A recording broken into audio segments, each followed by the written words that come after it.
My name's Ryan, I'm 33, and until a few months ago, I thought I was building a future with my girlfriend Jessica, 29, who worked at a flashy tech startup and never let me forget she made more money than I did while I ran my own landscaping company. It was solid, honest work, nothing glamorous, but I was proud of it. And when we started talking about moving in together, it felt natural to bring her into the most important circle of my life, my family, who do a Sunday dinner once a month. A tradition that's nothing fancy but means everything to us. My mom and dad at the head of the table, my younger sister Claire, who's 26, my older brother Mike with his wife and kids, and me.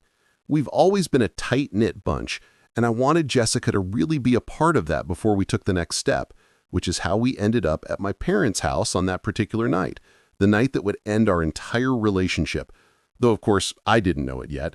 I just noticed little things at first, like how she rolled her eyes the first time my mom mentioned her tomato garden, and then again, slower and more exaggerated when my dad asked her a genuine question about her work, and again when my sister laughed at something Mike said. Each roll of her eyes louder than words, like she was sitting above us all and watching a bad sitcom.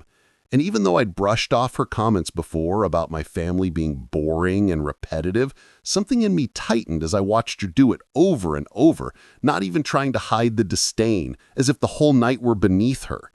The breaking point came when my mom, proud as always, brought out her homemade apple pie, fresh from scratch with apples she'd picked from the neighbor's tree, the kind of detail that makes her beam with quiet pride.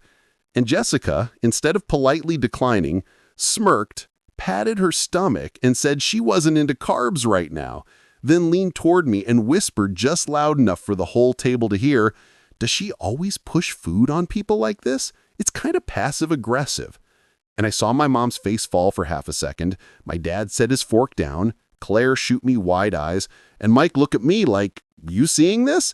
And that's when it hit me with complete clarity that this wasn't nerves, this wasn't discomfort, this was Jessica showing me exactly who she was. And I knew in that moment something had to change, because I could never let someone treat my family that way and still walk them further into my life. I excused us from the table and walked Jessica into the kitchen, keeping my voice low but firm as I asked what her problem was tonight. Why she'd been rolling her eyes at my mom, dismissing my dad, and making that cruel little jab about the pie.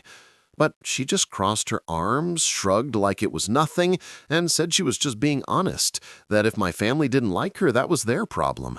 And in that moment, I realized she wasn't going to apologize. She wasn't even going to acknowledge she'd been disrespectful.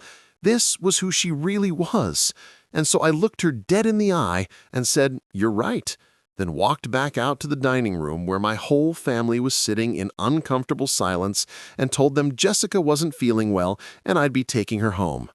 She followed me out, confused, protesting that she felt fine, but I didn't stop until we were in the car, driving in heavy silence until halfway to her apartment, she exploded, accusing me of embarrassing her, of making it seem like she'd done something wrong, when really she was just being herself.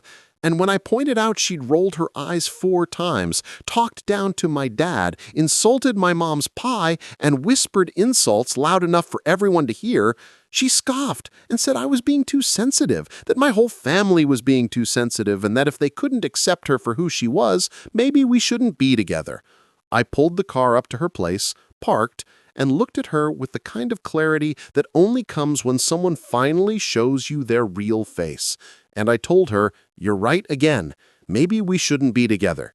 And the way her jaw dropped told me she'd never expected me to actually choose my family over her.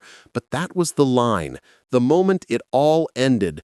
And I told her flat out, we were done. That I wouldn't be with someone who disrespected my family. And when she lashed out, calling my family boring, calling my mom passive-aggressive, calling my dad stupid, and finally sneering that I should be grateful someone like her even gave me a chance, I actually smiled, because in one breath she'd confirmed everything I already knew. And when she refused to get out of my car, I told her again, calm but final, to leave. Because what I was leaving on her plate that night wasn't just a slice of apple pie she'd rejected, it was the entire relationship she had just thrown away.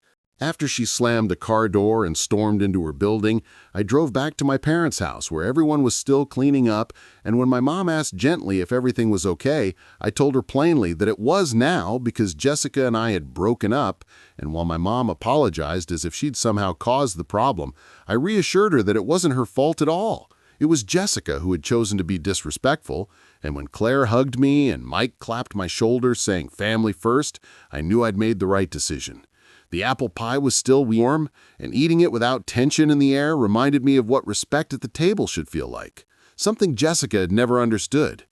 But of course, breaking up didn't mean she was gone from my life, because within hours my phone was blowing up with messages that swung from apologies to insults, from "I was just nervous" to "your family's boring" to "you're going to regret this," until I finally blocked her, only to get a call the next day from her best friend Melissa accusing me of dumping Jessica for no reason, which I shut down immediately by telling her I wasn't going to debate the truth with someone who wasn't even there.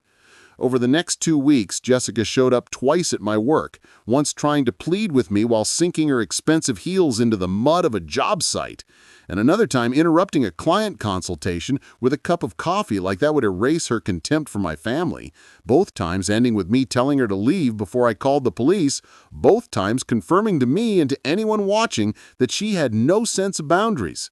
Then came the social media posts, long rants about how I chose my mommy over her, how I was immature and attached to my family, and while some of her friends cheered her on, others called her out, especially when the real story surfaced through mutuals who said flat out she had rolled her eyes, insulted the cooking, and treated my family like dirt.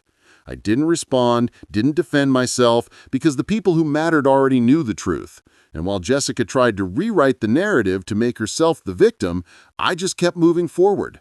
And in a strange twist, that breakup and her online drama actually led to new business opportunities when a woman named Amy, who ran a property management company and had known Jessica in college, approached me at a networking event to say she wasn't surprised by Jessica's behavior, and then handed me a contract worth $40,000. It was like the universe reminding me that walking away from disrespect only opens the door to better things. And while Jessica spiraled, I was building something real. Work that was growing, peace in my personal life, and the first hint that maybe someday I'd meet someone who fit with my family instead of fighting against them. Months passed, and though Jessica tried every angle, calling from new numbers to apologize, showing up at places I was, and even having her own mother reach out to mine with an apology, my answer never changed, because I wasn't interested in rebuilding something that had been shattered by her choices. Eventually, the calls stopped, but not before I saw through screenshots that she was still painting me online as some controlling man who demanded worship of his family, twisting the truth until she was the hero of her own story. And while strangers debated, I stayed silent, because the only people whose opinions mattered, my parents, my siblings, my friends, already knew the reality. And then one evening, long after I thought I'd heard the last of her, I ran into her at a grocery store where she stood smaller, deflated, eyes wet as she asked for forgiveness. Asked if we could at least be friends, but I told her plainly that I had no anger, but also no place for her in my life, because respect once lost cannot be patched over with regret. And I walked away, leaving her among the produce like a stranger. The irony was that the breakup that she once claimed was me choosing my mommy had actually cleared the way for me to meet Lisa, a teacher with a warm laugh and a genuine heart, who met my family at Sunday dinner and blended in seamlessly, helping my mom clear the table, asking my dad about golf, playing with my nieces like she'd always been there, and making my mom pull me aside just to whisper, "She's good people." It was in that moment I realized the real difference, because Jessica had treated my family like an obstacle to overcome, while Lisa treated them like people worth knowing. And that was everything. Because the right person doesn't make you choose, they become part of the family. And the lesson of that night, the night Jessica rolled her eyes and dismissed my mom's apple pie, was that sometimes the simplest choice is the hardest one. To walk away when someone shows you who they really are. to protect the people who matter most, and to leave on the plate not just dessert, but the entire relationship. Unfinished, unwanted, and gone. So when Jessica later drove past my parents' house slowly, watching the family she never wanted to belong to, my dad just looked at me and said, "That her?" And I nodded, replying, "Good riddance," before we went back to work on the deck we were building. A deck we christened with another family dinner where Lisa brought flowers, my mom cried happy tears, and I knew with absolute certainty that choosing my family that night wasn't a loss. It was the best decision I ever made.